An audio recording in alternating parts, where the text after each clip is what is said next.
ಎಲ್ಲರಿಗೂ ನಮಸ್ಕಾರಗಳು. ಸ್ಮಿತಾಸ್ ಮ್ಯಾಜಿಕ್ ಹ್ಯಾಂಡ್ಸ್ಗೆ ನಿಮಗೆಲ್ಲರಿಗೂ ಸ್ವಾಗತ. ನೋಡಿ, ಇವತ್ತು ನಾನು ನಿಮಗೆ ಅಮಾವಾಸ್ಯೆಯ ಪೂಜೆ ಜೊತೆಯಲ್ಲಿ ಅಕ್ಷಯ ತೃತೀಯನೂ ಇರೋದ್ರಿಂದ ನಾವು ಯಾವೆಲ್ಲ ದಿನಗಳಲ್ಲಿ ನಾವು ದೇವರ ಮನೆ ಶುದ್ಧಿ ಮಾಡಿಕೊಂಡು ಪೂಜೆಯನ್ನು ಮಾಡಿಕೊಳ್ಳಬೇಕಾಗುತ್ತದೆ, ಅದರ ಜೊತೆಯಲ್ಲಿ ಅಮಾವಾಸ್ಯೆ ಪೂಜಾ ವಿಧಾನವನ್ನು ಕೂಡ ತಿಳಿಸ್ಕೊಡ್ತಾ ಇದ್ದೇನೆ. ನಾವು ಮೊದಲು ಅಮಾವಾಸ್ಯೆ ಅಂತ ಬಂದಾಗ ಚೈತ್ರ ಅಮಾವಾಸ್ಯೆ ನಮಗೆ ಪ್ರಾರಂಭವಾಗುವಂಥದ್ದು ಗುರುವಾರ, ಅಂದರೆ 16ನೇ ತಾರೀಕು ರಾತ್ರಿ 8 ಗಂಟೆ 10 ನಿಮಿಷಕ್ಕೆ ಪ್ರಾರಂಭವಾಗಿರುವಂಥದ್ದು. ಶುಕ್ರವಾರ 17ನೇ ತಾರೀಕು ಮಧ್ಯರಾತ್ರಿ 12 ಗಂಟೆ 2 ನಿಮಿಷಕ್ಕೆ ಮುಕ್ತಾಯವಾಗುತ್ತದೆ. ಹಾಗಾಗಿ ನಾವು ಈ ಒಂದು ಅಮಾವಾಸ್ಯೆನ ಆಚರಣೆ ಮಾಡಬೇಕಾಗಿರುವಂಥದ್ದು ಶುಕ್ರವಾರವೇ ಆಗಿರುತ್ತದೆ. ಹಾಗೆಯೇ ಈಗ ನಾವು ಅಕ್ಷಯ ತೃತೀಯ ಇರೋದ್ರಿಂದ ಯಾವಾಗೆಲ್ಲ ನಾವು ವಸ್ತುಗಳನ್ನ ಶುದ್ಧಿ ಮಾಡ್ಕೋಬೇಕು ಅನ್ನೋದಾದರೆ, ಇವತ್ತು ಅಂದರೆ ಬುಧವಾರ ನಾವು ಕ್ಲೀನ್ ಮಾಡ್ಕೋಬೋದು, ಗುರುವಾರ ಕ್ಲೀನ್ ಮಾಡ್ಕೋಬೋದು. ಶುಕ್ರವಾರ ಅಮಾವಾಸ್ಯೆ ಇರೋದ್ರಿಂದ ನಮಗೆ ಗುರುವಾರ ಅಂದರೆ ಶುಕ್ರವಾರ ಯಾವುದೇ ಕಾರಣಕ್ಕೂ ಅಮಾವಾಸ್ಯೆ ಇರಲಿ ಬಿಡಲಿ, ಶುಕ್ರವಾರದ ದಿವಸ ನಾವು ಯಾವತ್ತಿಗೂ ಕೂಡ ದೇವರ ಮನೆ ಒಂದು ಪೊರೆ ತೆಗೆಯುವಂಥದ್ದು, ಶುದ್ಧಿ ಮಾಡುವಂಥದ್ದು ಅದನ್ನೆಲ್ಲವನ್ನು ಮಾಡಲೇಬಾರದು. ಅದರಲ್ಲೂ ವಿಶೇಷವಾಗಿ ದೀಪವನ್ನಂತೂ ತೊಳೆಯಲೇಬಾರದು. ಹಾಗಾಗಿ ಆದಷ್ಟು ಶುಕ್ರವಾರ ಅಮಾವಾಸ್ಯೆ ಇರೋದ್ರಿಂದ ನೀವು ಶುಕ್ರವಾರ ಏನನ್ನೂ ಸಹ ಮಾಡೋದಕ್ಕೆ ಬರೋದಿಲ್ಲ. ಬುಧವಾರ ಮತ್ತು ಗುರುವಾರ ನೀವೇನು ಬೇಕಾದ್ರೂ ಮಾಡ್ಕೋಬೋದು. ಅಂದರೆ ಗುರುವಾರ ಆದಷ್ಟು ಸೂರ್ಯೋದಯ ಆದ ನಂತರದಲ್ಲಿ ಶುದ್ಧಿ ಮಾಡ್ಕೊಳ್ಳಿ. ಸೂರ್ಯಾಸ್ತ ನಂತರದಲ್ಲಿ ನೀವು ಯಾವುದೇ ವಸ್ತುಗಳನ್ನು ಕೂಡ ತೆಗೆಯೋದಕ್ಕೆ ಹೋಗಬೇಡಿ.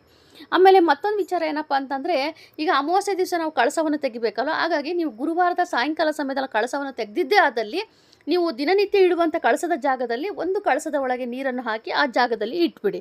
ಖಾಲಿ ಬಿಡೋದಕ್ಕೆ ಹೋಗಬಾರ್ದು, ಯಾಕಂದರೆ ಅದು ನಮ್ಮ ಮನೆ ದೇವರ ಕಳಸವೇ ಆಗಿರುತ್ತದಲ್ವ. ಹಾಗಾಗಿ ಈಗ ನಾವು ಶುಕ್ರವಾರ ತನಕ ತಿಳ್ಕೊಂಡ್ವಿ. ಬುಧವಾರ ಅಂದರೆ ಇವತ್ತು ನಾವು ಶುದ್ಧಿ ಮಾಡ್ಕೋಬೋದು, ಗುರುವಾರ ಶುದ್ಧಿ ಮಾಡ್ಕೋಬೋದು. ಹಾಗಾಗಿ ಶುಕ್ರವಾರ ಬೇಡವೇ ಬೇಡ. ಇನ್ನು ಶನಿವಾರ ಭಾನುವಾರ 2 ದಿವಸನೂ ಮಾಡ್ಕೋಬೋದು. ಶನಿವಾರ ನಮಗೆ ಪೂರ್ತಿ ದಿವಸ ಸಿಗ್ತದೆ, ಶನಿವಾರವೂ ಕೂಡ ಮಾಡ್ಕೋಬೋದು. ಕೆಲವೊಬ್ಬರಿಗೆ ಶನಿವಾರ ಮನೆ ದೇವರ ವಾರ ಆಗಿರ್ತದೆ, ಹಾಗಾಗಿ ನೀವು ಬೆಳಗ್ಗೆನೇ ಎಲ್ಲವನ್ನು ಶುದ್ಧಿ ಮಾಡಿಕೊಂಡು ಯಥಾ ಪ್ರಕಾರ ನಿಮ್ಮ ಮನೆ ದೇವರ ಪೂಜೆಯನ್ನು ಮಾಡಿಕೊಳ್ಳಬಹುದು. ಇನ್ನು ಭಾನುವಾರ ಯಾಕೆ ಮಾಡ್ಕೋಬೋದು ಅಂತಂದರೆ, ನಮಗೆ ಭಾನುವಾರ ಬೆಳಗ್ಗೆ ಅಕ್ಷಯ ತೃತೀಯ ಪ್ರಾರಂಭವಾಗುವಂಥದ್ದೇ 10 ಗಂಟೆ 50 ನಿಮಿಷದ ನಂತರದಲ್ಲಿ. ಹಾಗಾಗಿ ಭಾನುವಾರ ಬೆಳಗ್ಗೆ ನಿಮಗೆ ತುಂಬಾ ಸಮಯವಿರುತ್ತದೆ. ಅಂದೇ ನಮಗೆ ಅಕ್ಷಯ ತೃತೀಯವೂ ಆಚರಣೆ ಇರ್ತದೆ ಭಾನುವಾರವೇ. ಹಾಗಾಗಿ ಬೆಳಗ್ಗೆ ನೀವು ಯಥಾ ಪ್ರಕಾರ ಬೆಳಗ್ಗೆ ಬೇಗನೆ ಎದ್ದು ಪೂಜೆಯನ್ನು ಮಾಡಿಕೊಂಡು, ಮನೆಯಲ್ಲೂ ಕೂಡ ಪೂಜೆ ಮಾಡಿಕೊಂಡು ದೇವಸ್ಥಾನಕ್ಕೂ ಹೋಗಿ ಅಲ್ಲಿ ಕೂಡ ನೀವು ಪೂಜೆ ಮಾಡ್ಕೊಂಡು ಬರೋದು ತುಂಬಾ ಒಳ್ಳೆಯದು. ಈ ರೀತಿಯಾಗಿ ಬುಧವಾರ, ಗುರುವಾರ, ಶನಿವಾರ, ಭಾನುವಾರ ನೀವು ದೇವರ ಮನೆಯನ್ನು ಶುದ್ಧಿ ಮಾಡ್ಕೋಬೋದು. ಇನ್ನು ಮನೆಯೆಲ್ಲ ಯುಗಾದಿ ಹಬ್ಬದಲ್ಲಿ ಶುದ್ಧಿ ಮಾಡ್ಕೊಂಡಿರ್ತೀರ, ಎಲ್ಲವನ್ನು ತೆಗೆದು ಕ್ಲೀನ್ ಮಾಡ್ಕೊಂಡಿರ್ತೀರಿ, ಮತ್ತೆ ಮಾಡೋದಂಥ ಅವಶ್ಯಕತೆ ಏನಿರೋದಿಲ್ಲ. ಆಮೇಲೆ ಅಕ್ಷಯ ತೃತೀಯದಲ್ಲಿ ನೀವು ಹೊಸದಾಗೆ ಕಳಸ ಇಡಬೇಕು ಆ ಥರ ಏನಿರೋದಿಲ್ಲ. ಅಮಾವಾಸ್ಯೆ ಕಳಸ ಇಟ್ಟಿರ್ತೀರಲ್ಲ ಅಷ್ಟೇ ಸಾಕು. ಇನ್ನು ಅಕ್ಷಯ ತೃತೀಯ ಪೂಜೆ ವಿಧಾನವನ್ನು ನಾನು ಒಂದು ಮುಂದಿನ ವಿಡಿಯೋದಲ್ಲಿ ನಿಮಗೆ ತಿಳಿಸ್ಕೊಡ್ತಾ ಹೋಗ್ತೇನೆ. ಇನ್ನು ಅಮಾವಾಸ್ಯೆ ಪೂಜೆ ಅಂತ ಬಂದಾಗ ಯಥಾ ಪ್ರಕಾರ ನಾವು ಹೊಸದಾಗಿ ಎಲ್ಲವನ್ನು ತೆಗೆದು ಮನೆಯಲ್ಲಿ, ಅಂದರೆ ದೇವರ ಮನೆಯಲ್ಲಿರುವಂಥ ಎಲ್ಲ ವಸ್ತುಗಳನ್ನ ನಾವು ಹಿಂದಿನ ದಿವಸ ತೆಗೆದುಬಿಟ್ಟಿರ್ತೀವಿ. ಕಳಸದ ಬಗ್ಗೆ ನಾನು ಇವಾಗ ನಿಮಗೆ ವಿಚಾರ ತಿಳಿಸ್ಕೊಡ್ತಿರುವಂಥದ್ದು. ಕಳಸದ ಪ್ರತಿ ಅಮಾವಾಸ್ಯೆಗೆ ನಾವು ಹೊಸ ಕಾಯಿಯನ್ನಿಟ್ಟೆ ನಾವು ಪೂಜೆ ಮಾಡ್ಕೋಬೇಕಾಗುತ್ತದೆ. ಒಬ್ಬರ ಮನೆ ಪದ್ಧತಿ ಏನಿರುತ್ತೆ ಅಂತಂದರೆ, ಅವರು ಒಂದು ಕಾಯಿನ ಯಥಾ ಪ್ರಕಾರ ಅದನ್ನು ಕಂಟಿನ್ಯೂ ಮಾಡ್ಕೊಂಡು ಹೋಗ್ಬಿಟ್ಟಿರ್ತಾರೆ. ಅಂದರೆ ಕೆಲವೊಬ್ಬರಿಗೆ ಅದೃಷ್ಟ ಬರ್ಬೋದು, ಅಂದರೆ ಅದರಲ್ಲಿ ಗಿಡವನ್ನು ಹುಟ್ಟಬೋದು, ಕೆಲವೊಬ್ಬರಿಗೆ ಕೆಟ್ಟೋಗ್ಬೋದು. ಹಾಗಾಗಿ ನಿಮ್ಮ ಅನಿಸಿಕೆಗೆ ಬಿಟ್ಟಿದ್ದು ಬದಲಾವಣೆ ಮಾಡಬೇಕು ಬೇಡ ಅನ್ನೋದು. ಆದರೆ ಪ್ರತಿ ತಿಂಗಳಿಗೊಮ್ಮೆ ನಾವು ಅಮಾವಾಸ್ಯೆ ಕಾಯಿಯನ್ನು ಬದಲಾವಣೆ ಮಾಡಲೇಬೇಕು.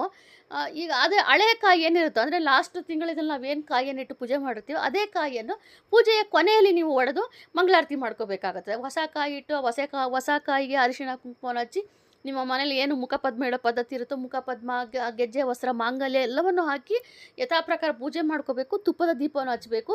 2 ನಿಂಬೆಹಣ್ಣನ್ನು ತೆಗೆದುಕೊಂಡು ಒಂದು ಬಾಗಿಲಿಗೆ, ಒಂದು ಮನೆ ಒಳಗೆ ದೇವರ ಮುಂದೆ ಒಂದು ಹೆಚ್ಚೋದಕ್ಕೆ ಇಟ್ಕೋಬೇಕಾಗುತ್ತದೆ.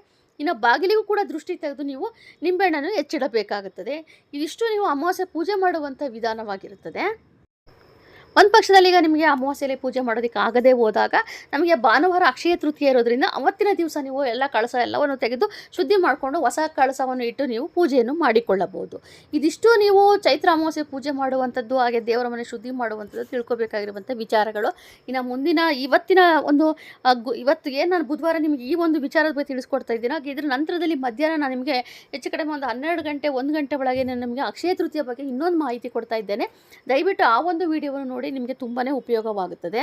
ಸೊ ಇವತ್ತಿನ ಒಂದು ವಿಡಿಯೋ ನಿಮ್ಗೆ ಇಷ್ಟವಾಗಿದ್ದಲ್ಲಿ ದಯವಿಟ್ಟು ಆದಷ್ಟು ಶೇರ್ ಮಾಡಿ, ಲೈಕ್ ಮಾಡಿ, ಕಮೆಂಟ್ ಮಾಡಿ, ಹಾಗೆಯೇ ಸಬ್ಸ್ಕ್ರೈಬ್ ಮಾಡ್ಕೊಳ್ಳಿ.